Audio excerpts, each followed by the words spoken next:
We actually moved to Hampton from Belfast, Northern Ireland, which was a weird change of pace. Thank you. And my first day here, we moved in late October. My first day here, I was like, oh my gosh, moving to the United States, you guys, means you get to wear jeans to school. In Ireland, it was all like very, very official, like uniforms. And I was like, education can be casual. Yeah, let's roll it in jeans. I was so excited. The first day, it was late October, and it was the day of the Halloween party. Unbeknownst to me, this idiot rolls in. I'm like, guys, we're wearing jeans. You're dressed like the devil.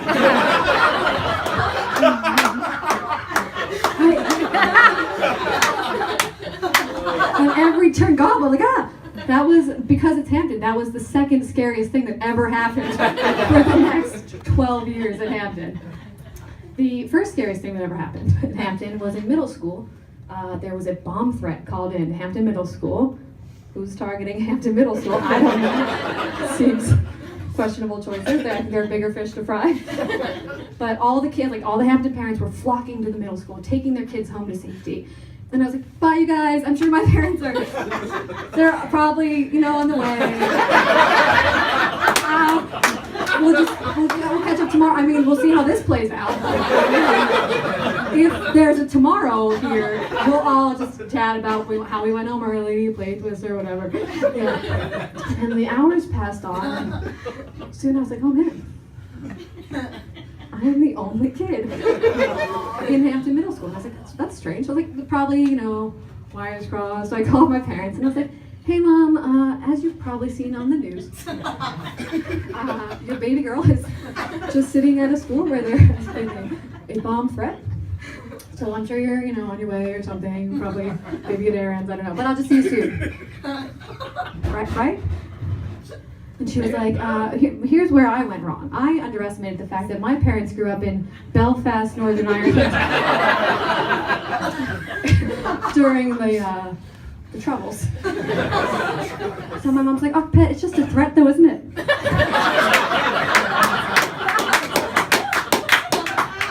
Like, your words, not mine, bomb threat. It's not probably a bot. Like, who's targeting that? And I was like, I feel like it's real. She was like, listen, if my mom pulled me out of school every time we had a bomb threat, I wouldn't have learned anything. That one-on-one time with those teachers is gonna do you well. Just stick it out. Ever since then, been a little bit scared of the world. As you can imagine, I don't know if I'm scared of dogs per se, but I do cross the street when I see one coming. Safe distance. People are always like, Helen, try not to be nervous around the dogs. They can smell your fear. As if A, that's supposed to be helpful. Why do you think I've crossed the street? But B, I always wondered how people figured that stuff out anyway. Because they also say sharks can smell fear. But have they ever been exposed to any other emotion?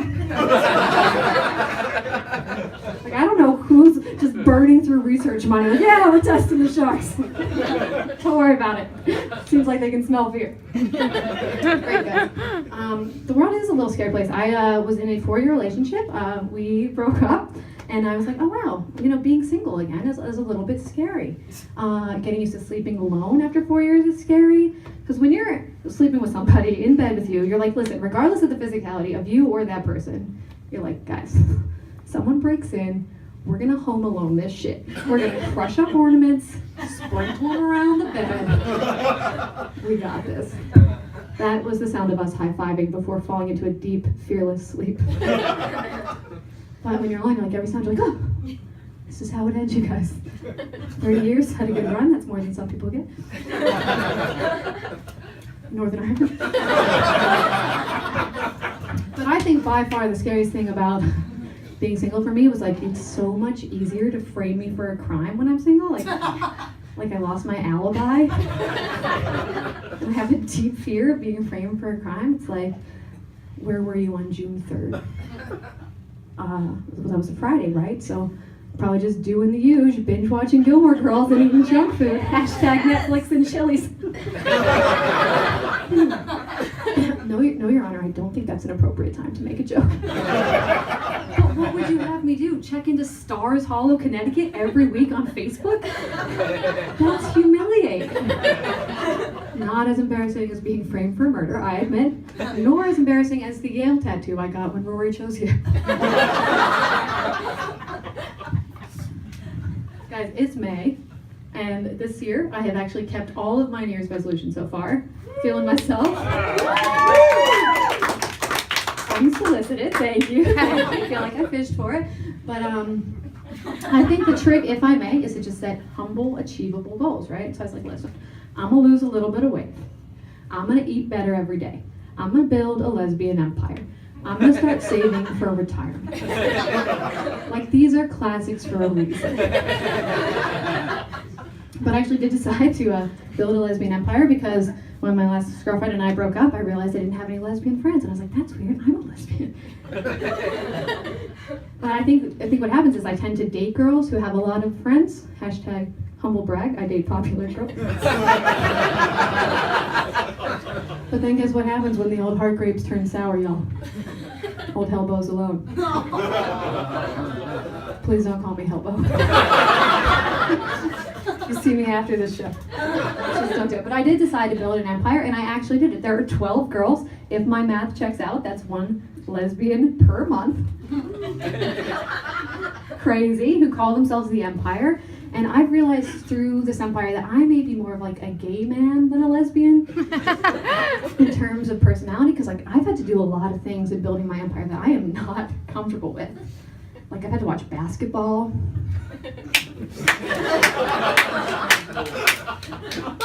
Guys, there's both college and, what is it, regular basketball? I was like, wait, what? We don't even have a basketball team. Oh, but we don't, okay, Cleveland, I guess. So we, last night we were at the bar watching just Cleveland play basketball. And I was like, ladies, I thought we'd watch more musicals.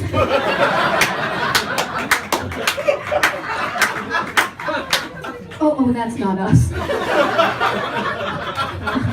The wrong kind of gay, guys. The wrong kind of gay. But through my empire, I have started dating someone new, and she just gave me her Wi-Fi password, so it's getting serious. Very exciting. We do some cute little texting, and she plays that game where like Apple tries to get you to turn all of your emoji, like words into emojis, and she's like, okay, seems like a good idea. So I'm like suddenly playing Pictionary. I'm like, oh. And then I try to respond, I'm like, hey baby. And then Apple's like, maybe you should turn this into hey, emoji of a baby. Bit inappropriate, isn't it? I'm like, I think I'll just stick with the words thing. But I feel like we're on a slippery slope, gang. And I feel like it's not too far down the road where emojis are just on tombstones. It's coming, I promise you. Prediction, mine's gonna say, Helen Wildy, birth date, death date, house emoji, fire emoji, frowny face emoji, the face that has the X for the eyes, bouquet emoji, rainbow emoji. An emoji tells 1,000 stories. I came out in 2008, so it's been almost 10 years. I came out on Independence Day because I thought it would be funny. My mom wholeheartedly disagreed.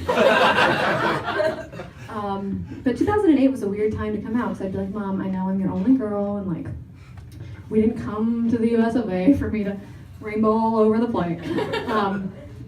But I was like, listen, we don't have to talk about it. Let's just take our minds off it. Let's just have some lunch or whatever. But unfortunately for me, the biggest hit of 2008 was, I kissed a girl and Oh. Mom, I hope that this song doesn't make you think about how I kissed a girl. And or how I liked it. I'd like throw away all my cherry chapstick. It was like a trigger for her. It was terrifying. It's weird when you come out because people ask you a lot of questions about being gay that you don't have the answer to. The one I know the answer to, people are like, listen, if you were to get married, like who proposes to whom in a gay relationship? Great question. I'm like, guys, it's the same rules that apply in a straight relationship. Whoever's taller, right? Takes that initiative. Just makes sense. But I think people just assume that like the day you come out, fairy godmothers, Neil Patrick Harris, and Ellen DeGeneres show up at your house. You're like, welcome. Here's a list of rules. Like, I don't know, guys. I don't know what happens at gay marriage either. I also haven't been to one. I have no idea. So it's like, if I were to get married, there would have to be a real logistics meeting beforehand. Like, are we walking down the aisle together? Is it a race? Do you go first? Like, whoever gets there first gets to give their vows first? Do I piggyback ride you down? Salsa line? Like, I don't know. I have no idea what's going to happen.